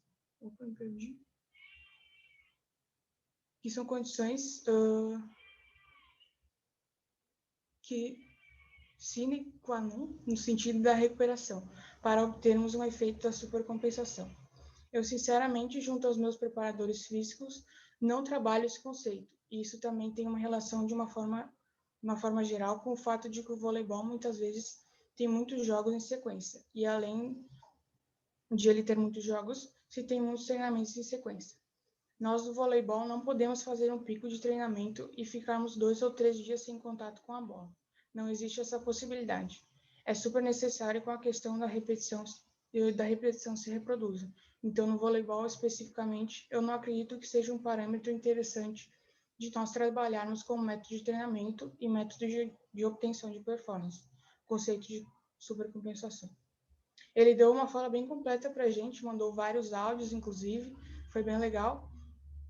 E aqui a gente colocou as referências e a imagem da apostila lá do SOR, que mostra o gráfico quando se tem o estímulo, daí vai ter a fadiga, recuperação, a supercompensação, que é mais ou menos, acho que aqui, que seria o novo estímulo, né? Se isso não ocorrer, então ocorre a involução do atleta. Acho que era isso. Muito bem, Rafaela. Parabéns, muito legal o trabalho e fico muito contente com esse retorno do Marcelo. Deixa eu comentar para vocês, assim, resumindo, de manhã teve essa dupla aí também. É estranho, porque eu tentei variar e acho que eu não variei tanto, assim, mas tudo bem. O Léo Blodô também ajudou bastante. Mas, assim, o caso do Cadore e do Marcelo Francoviaki, todos os especialistas que eu indiquei são caras que são excelentes profissionais. Mas esses dois eu sou fã mesmo, assim, são caras muito acima da média, assim. O senhor Cadore é o professor mais produtivo que a ESEF já teve, não é só atualmente. O cara é uma referência internacional que dá orgulho, assim, de chamar de colega, sabe? Nos dá orgulho de estar na ESEF com um professor desse nível, assim, né? E o Marcelo Francoviaki é a mesma coisa, é um esefiano, é um cara que era estudante como vocês, que conquistou o mundo, né? Não só como atleta, mas depois como treinador, e um cara que estuda demais, é um cara, além de uma pessoa, né? Que nem o Cadore, assim, incrível, que fecha com aquela coisa, que parece que os caras que mais sabem, parece que são geralmente os que menos precisam mostrar e são mais tranquilos com muita coisa, né? E é o caso do Marcelo. Agora, só que ele fez uma declaração polêmica, né? Que eu vi que ele deu ainda áudio e coisa, mas não, eu vou resumir, não tem nada de polêmico, tá? O que eu só queria colocar para vocês, assim, é que, primeiro, a gente tem que imaginar qual é a realidade deles. São atletas de alto nível, onde os caras já estão num nível muito, muito alto. Quase sempre capacidades de base não são necessárias, né? Isso acontece, essas adaptações, só quando vem de lesão. Aí os caras têm um espaço ali onde a gente tem muita adaptação com algo mais próximo do que a gente faz. O resto, o que os caras mais fazem é na fase de formação, que aí tem problemas até da nossa escola brasileira, não só nossa, mas, por exemplo, quando a gente compara com Cuba, por exemplo, que tem modelos mais tradicionais de treinamento, a gente vê uma diferença em capacidades básicas, né? E não é por acaso, é uma coisa que a gente discute, mas que não se resolve na mão do Marcelo quando os caras estão no nível que estão, né? Nesse nível ali, ele tem que fazer o que ele pode fazer de melhor naquela situação. Então, ele colocou bem, assim, é uma realidade que a gente tem que entender muito para poder até sugerir coisas. Para vocês terem ideia, a gente está com um artigo onde é a segunda vez que rejeitam pelo mesmo motivo, porque são só 4 semanas de treino de pliometria. Só que o problema é que no mundo real do treinamento de alto nível, os caras não têm mais do que 4 semanas de pliometria. Não adianta. E ainda a pliometria naquele grupo melhorou, ainda a gente conseguiu ter um resultado ali que chama atenção, que não é sempre fácil. Mas isso a gente tem que debater com a própria ciência, que às vezes os caras estão dentro do laboratório e estão fora do que é a realidade, que às vezes é limitada por calendário, por outros fatores, né? Então, temos que lembrar disso. E a outra coisa que eu queria trazer sobre essa questão é que é engraçado, mas tem coisas que não se comprovaram mesmo, né? A própria supercompensação, eu já falei antes, ela é um exemplo pedagógico incrível, embora a gente nunca perceba, ainda mais essa curva que tem ali da minha apostila. A curva é gigante, assim, de adaptação, parece. Mas a gente sabe que é difícil perceber isso de uma sessão para outra. O que a gente percebe, o que a gente consegue visualizar são coisas a longo prazo e precisam ter alguma adaptação importante para visualizar, senão nem nossas ferramentas conseguem avaliar isso. Então, é complicado. Eu vou dar um exemplo para vocês. Por exemplo, a nossa melhor teoria sobre a contração muscular não está completamente testada experimentalmente. Ela é uma bela hipótese. A teoria das pontes cruzadas é uma bela hipótese, porque tem várias evidências que confirmam essa hipótese, né? E, bom, o pessoal chama até de teoria, mas completamente testada, que se visualizou as pontes cruzadas acontecendo, não, quase sempre são coisas ainda, são pistas, né, sobre isso, que é o que se usa muito em modelos conceituais na fisiologia, é ver respostas fisiológicas e fazer um construto em torno, e dali defender essa teoria. Então, isso acontece. E a supercompensação aparece também esse problema muitas vezes, tá? Eu só acho que é um pouco forte, assim, mas de qualquer jeito, tem que lembrar, na realidade dele, é difícil dele perceber mesmo, porque o calendário e as condições com que ele trabalha, os atletas que ele trabalha, impõem isso mesmo. Tá? Então, complica mesmo essa visualização. Mesmo assim, vamos lembrar, a supercompensação ainda é o melhor modelo para explicar situações onde há adaptação. É o que não há uma outra teoria que explique melhor isso, né? Que é bem diferente do que ele falou, mas é outra coisa, é uma discussão mais de mecanística, né? Ok, então quando o cara melhora o salto, o que aconteceu ali? Né? O que aconteceu com as determinantes que explicam isso? Então, fica essa questão. Deixa eu fazer um gancho já com uma coisa que foi falada antes. Nós temos um último grupo e já são 13h10, gente. Não. Deixa eu parar. Eu me estendi um pouquinho hoje, agora de tarde. De manhã eu fui mais sucinto. Vou parar de falar e vamos para o grupo 5. Grupo 5 pode vir. Se alguém tiver problema, a gente não tem problema. Não poder permanecer, eu entendo completamente. Bernardo, Lucas e Victória. Desculpa por a falta de controle. Eu aqui, eu que vou apresentar. Tá bom, tudo contigo, tá? Beleza.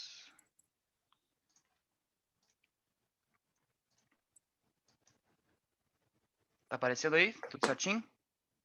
Sim. Então tá. Aí o nosso assunto era o que era a carga, né? A carga externa e interna. Então já começou com meio que uma atividade para quem estava lendo, né? A gente pediu então para que vocês imaginassem a seguinte situação: vocês fazem parte de um grupo de corrida de rua, onde todos os participantes desse grupo eles realizam o mesmo treinamento, isso sendo o mesmo volume, a mesma intensidade e a mesma frequência. Então, se passaram alguns meses de vocês nesse grupo realizando esse mesmo treinamento, chega ao final do treino, vocês percebem que vocês estão mais fadigados que outros colegas e vocês mesmos estão menos fadigados em relação aos outros colegas também. Mas já que vocês realizaram o mesmo treinamento, por que isso aconteceu? Seria devido a componentes genéticos, talvez? Então a gente traz que, com certeza, os componentes genéticos eles tiveram a sua porcentagem na obtenção desses resultados individuais, mas eles não são determinantes de bons resultados no esporte. Porque com uma simples alteração na metodologia de treinamento, isso pode mudar completamente os resultados obtidos e, por exemplo, favorecer outros indivíduos que antes não foram favorecidos. Mas, mesmo assim, ainda é importante ressaltar que atletas de alto desempenho eles já possuem predisposições genéticas, né, para os seus devidos esportes. Mas, se o treinamento não atuar em conjunto com essas predisposições e não valorizar e impulsionar essas predisposições genéticas, o atleta ele pode nunca chegar no seu devido potencial máximo genético. Sendo assim, a gente já pode fazer então a diferenciação entre o que é a carga externa e o que é a carga interna. A carga externa, então, é o estímulo aplicado ao aluno ou atleta durante o treinamento. Esse estímulo se relaciona com volume e intensidade, por exemplo, peso ou distância percorrida. E a carga interna seria a resposta fisiológica ou psicológica do aluno ou atleta à carga externa, tendo influência biológica e ou ambiental. Quando se faz referência à alteração ou aumento da carga de treinamento, inclui-se diferentes medidas práticas, tais como o aumento do número de repetições, repetições realizadas com mais velocidade, pesos de recuperação mais curtos e cargas mais elevadas. Essas medidas, então, elas caracterizam alterações nos chamados componentes da carga, né? O treinamento, então, com cargas específicas, eles vão obviamente, então, gerar adaptações específicas. Então, por exemplo, né, o exemplo que a gente deu lá no começo de um grupo de treinamento de corrida de rua. é que já é um treinamento mais focado em resistência, eles vão gerar adaptações aeróbicas. Sendo assim, a carga do treino ela deve ser específica, quer em relação à individualidade do atleta ou quer em relação às características típicas da modalidade escolhida. No treinamento... Calma aí que eu me perdi aqui. No treinamento esportivo, então, a adaptação adquire uma importância muito peculiar, sendo caracterizada pela necessidade de evitar a estabilização de trocas energéticas e estabilização dos estados dos atletas, né? Que a gente viu agora quando a colega falou já sobre a supercompensação. Assim, então, a alternância das cargas de treinamento deve corresponder a uma sucessão constante de períodos curtos e longos, nos quais se alteram reduções e elevações cíclicas nas transformações energéticas e nos componentes da carga, ou seja, a perda do equilíbrio das diferentes funções biológicas, com o objetivo de se obter melhores níveis de rendimento. Atualmente já existem diversos métodos para quantificar essa carga de treinamento e monitorar o treinamento, principalmente o desportivo, porque apesar de já haver um grande esforço no planejamento prévio de treinamento, realizado por técnicos e preparadores físicos, a incidência de overtraining, principalmente em atletas de alto rendimento, ainda permanece muito altas. Então, alguns estudos sugerem que uma das principais causas para a alta incidência desses resultados negativos de treinamento é a inconformidade entre a carga externa exigida pelo técnico ou preparador físico e a carga interna percebida pelos atletas. Para embasar tudo isso que a gente está trazendo, né, a gente trouxe um estudo que analisou o monitoramento entre a intensidade da carga planejada pelo técnico e a intensidade percebida pelo atleta. As sessões de treinamento elas tinham por finalidade de comparar a intensidade da carga planejada pelo técnico e a intensidade percebida pelos atletas, seguindo a metodologia de Foster. Além disso, também foi realizada a avaliação da concentração de lactato antes e imediatamente após as sessões de treino. Os resultados obtidos pelo presente estudo, eles indicaram que houveram diferenças entre a intensidade planejada pelo técnico e a intensidade percebida pelos atletas em todas as sessões de treinamento avaliadas, em que a intensidade percebida pelos atletas foi superior à intensidade objetivada pelos técnicos.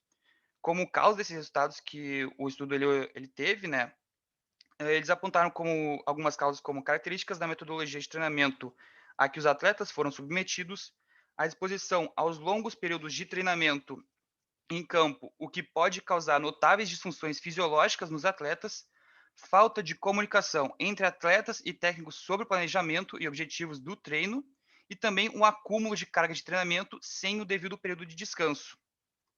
Quanto ao acúmulo de lactato, o estudo ele não achou relação nenhuma entre a concentração de lactato presente no pré e pós-treino com a percepção de esforço relatada pelos atletas. Esse estudo, então, ele se mostra sendo mais um entre muitos outros que reforçam a importância da adoção de estratégias para o monitoramento e controle das cargas de treinamento na preparação e prescrição de treinamento de atletas de elite, uma vez que essa discrepância entre as cargas planejadas e experienciadas pode contribuir para um nível subótimo de performance. Também reforça a adoção e pesquisa de novos métodos, estratégias e testes de desempenho físico para podermos, assim, né, responder com mais precisão as diferenças entre essas percepções de carga. Para que a voz do especialista, a gente contatou o Edson Soares da Silva, que disse o seguinte: o conceito de carga aplicada ao treinamento físico está relacionado a um estímulo que pode ser manipulado para obter uma resposta de treinamento desejada. Essas cargas externas são estímulos físicos associados à organização e ao plano de treinamento. As respostas psicofisiológicas a essas cargas externas são conhecidas como cargas internas. Um exemplo de carga externa no treinamento de corrida, por exemplo, são as velocidades e os tempos de intervalo. Uma das principais cargas internas na corrida seria a percepção subjetiva de esforço. Aqui, então, estão algumas indicações do pesquisador que ele deu para a gente. E aqui, logo abaixo, estão algumas dos lugares que a gente procurou, a gente pesquisou um pouco para saber tudo isso aqui. A nossa imagem tentou fazer meio que um esqueminha, um gráfico, para mostrar um pouco dessa relação do treinamento físico com a carga externa e a carga interna. E é isso. A gente não conseguiu resposta do outro especialista, porque ele até chegou a responder, mas ele falou que ele já tinha respondido uma outra aluna, que a gente imagina que tenha sido a da turma da manhã. Então, a gente só conseguiu a resposta do Edson mesmo. E é isso. Muito bem. Lucas, né? Isso. Tá bom, Lucas. Obrigado aí pela apresentação.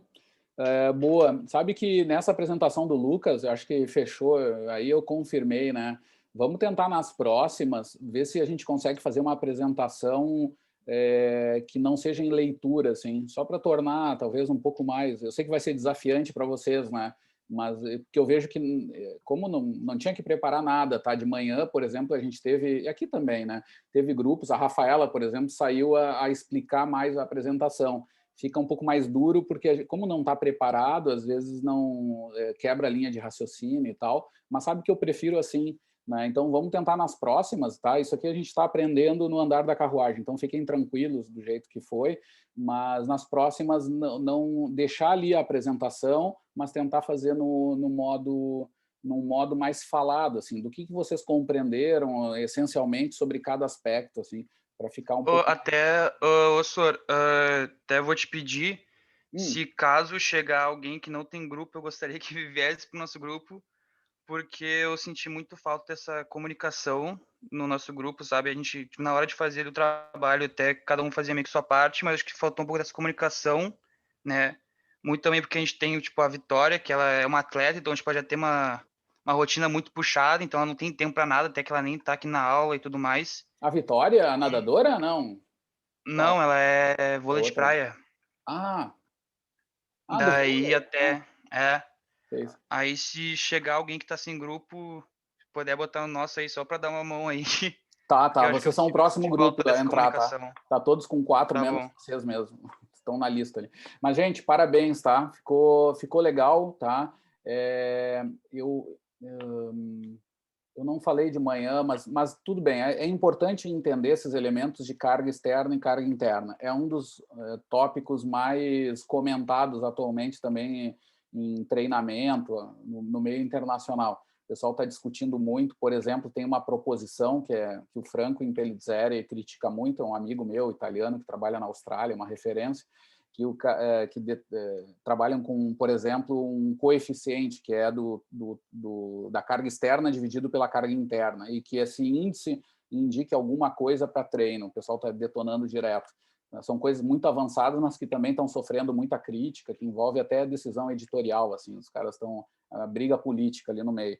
Mas, mesmo assim, o entendimento da carga externa e interna, independente, é super importante, e foi bem explicado. Eu acho que ficou claro. Talvez no exemplo que vocês deram, seria legal também só fazer esse resuminho, assim, né? Mas, claro que, nesse caso, pode aparecer situações em que o aluno reduza mais a carga interna do que a externa, alguma coisa assim. Mas, resumindo, lembrando, né? A carga externa tem a ver com esses elementos que a gente viu, assim, distância percorrida, as velocidades com que o cara fez. É fácil da gente pensar nisso nos esportes hoje, com sensores, o pessoal está usando isso direto. No vôlei, por exemplo, tem a ver com as alturas de salto. O BRL tem alguns anos que a gente vem trabalhando com os dados dele, inclusive com dados da Olimpíada. Para vocês terem ideia, a gente tem acesso ao equipamento que chama VERT, que foi construído inicialmente pelo treinador americano, não me lembro do nome agora, um bem famoso aí, que o cara começou a usar e virou produto e vende, né? O que é? Bota aqueles sensores que os jogadores de futebol usam direto, só que o sensor dá principalmente saltos, que é o que mais importa no vôlei, né? Agora tem também até coisa horizontal, mas primeiramente era só saltos, então tu sabia as alturas de salto dos caras ao longo do jogo, tu tinha por posição ao longo do set, da pontuação lá do set, tu tinha como é que ia o negócio, e também no treino. E quando eles reduziam a altura de salto também, que era um elemento de controle de fadiga que a gente usa para treinos de pliometria. Quando reduzem 5% lá do desempenho, a gente sabe que tem que parar porque está perdendo a qualidade de salto. Então, isso tudo são informações de carga externa, né? A carga interna é mais fisiológica, né? Como ficou claro, mas não só fisiológica, é psicofisiológica ou psicofísica, né? Então, aí entram as escalas de Borg e o que eu queria trazer para vocês. Não sei se eu já falei isso, mas, assim, resumindo, para terminar a aula também. Antigamente, as escalas de percepção de esforço eram tidas como as prima pobres dos fatores de controle de intensidade, né? Por causa do grau de incerteza que está colocado, que é claro que é maior do que vários marcadores, aí, sejam metabólicos, etc. Resumindo, hoje se sabe, inclusive esse artigo do Foster vai trazer muito dessa história, que a escala de Borg, exatamente um dos fatores que poderiam ser um problema, que é a questão subjetiva de como o cara responde aquilo, na verdade, a longo prazo, quando a gente usa aquilo como determinantes de condições de overheating, overtraining, eles acabam sendo melhores do que alguns marcadores fisiológicos, porque eles incluem também o aspecto psicológico. Então, não adianta, tu pode ter, às vezes, pouca redução em alguns marcadores fisiológicos, mas a escala de percepção, às vezes, capta coisas que são ligadas à psicologia, desmotivação, alguma coisa assim, que o pessoal ainda está tentando entender quando acontece essa dissociação. Em algumas já se sabe, a gente vai falar disso, mas outras não. Mas, de qualquer jeito, quando dá alguma coisa a mais ali, a escala acaba sendo melhor representativa de como o cara, de como percebe a carga de treino. Né? Resumindo um pouco isso, no aspecto mais da intensidade, obviamente, mas englobando também as percepções psicossociais daquela carga. Se o cara está se sentindo incluído ou não, isso interfere sobre geração de situações de overtraining ou não. Também, né? Então, elas acabam sendo melhores. Queria passar isso. Pessoal, eu encerro aqui, desculpa pela passagem do tempo, tá? Mas não vou dizer que não aconteça muito, acontece mesmo, me passo direto, mas espero que é para o lado bom, né? Porque a gente gosta de trabalhar e gosta do que faz. Então, lembrem de estar atento na tarefa 3. Já está no WhatsApp que vocês têm que fazer, mas resumindo, é assim, grupo 1 tem que ir lá e comenta o grupo 2, a produção do grupo 2. Tá? Grupo 2 entra lá no Facebook e comenta a publicação do grupo 3. E assim por diante. O 3 comenta do 4. E o 5 comenta do 1. Tá? Fecha a volta. Aí vocês vão comentar e ali tem um exemplo que eu botei, tá? De coisas que tem que ter nesse comentário. É um integrante de cada grupo que tem que fazer esse comentário. Tá? Tem que produzir esse comentário. É uma coisa bem simples. Mas tem ali alguns guias. Vocês têm que adicionar algum elemento que não está, o grupo não apresentou, um linkzinho, mas vocês vão ver ali no WhatsApp, está mostrado, e também linkar com pessoas que possam comentar sobre isso.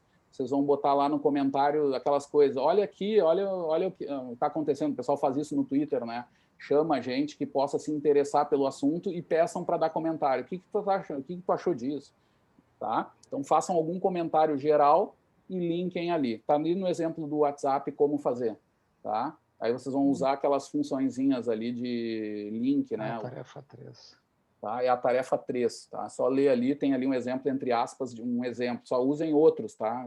Outro link, e botem as pessoas que vocês quiserem para serem linkadas. Né? E semana que vem tem apresentação, né?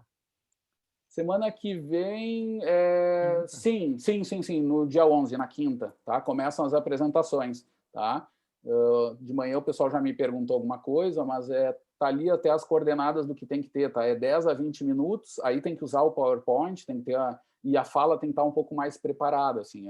Você tem que fazer um resumo dentro daquela parte sobre o conteúdo que vocês vão estar situados.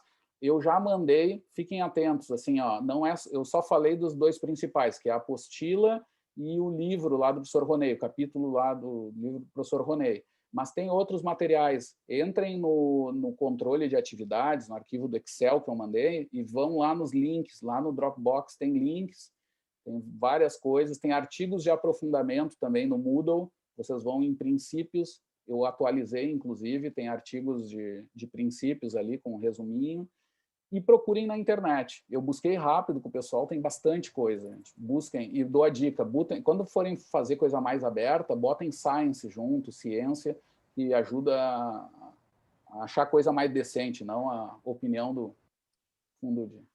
Esse Dropbox mandou tudo, não, ele está onde? Ele está no Excel, no arquivo lá, controle de atividades, tem uma aba, tem uma planilha do controle do arquivo de Excel, né? Que é links a livros, links a materiais ali. Aí eu já fiz uma subdivisão. Já sei onde achar. São os links do Dropbox. Tem um material do professor Lanferdini com um monte de artigos de treinamento e tem o meu mesmo ali, o meu Dropbox, que eu liberei vários acessos a livros em inglês, em PDF, mas estão em inglês a maioria. Eu tinha visto a pasta da turma A, pasta da turma B, mas não tinha visto que tinha mais uma pasta, então eu não percebia. Tem essa planilha, tá do lado, ali tem calendário A e B, da turma A, turma B, e do lado ali tem material de consulta, alguma coisa assim que eu botei. Eu só vi... É só clicar e vai abrir o acesso a esse material.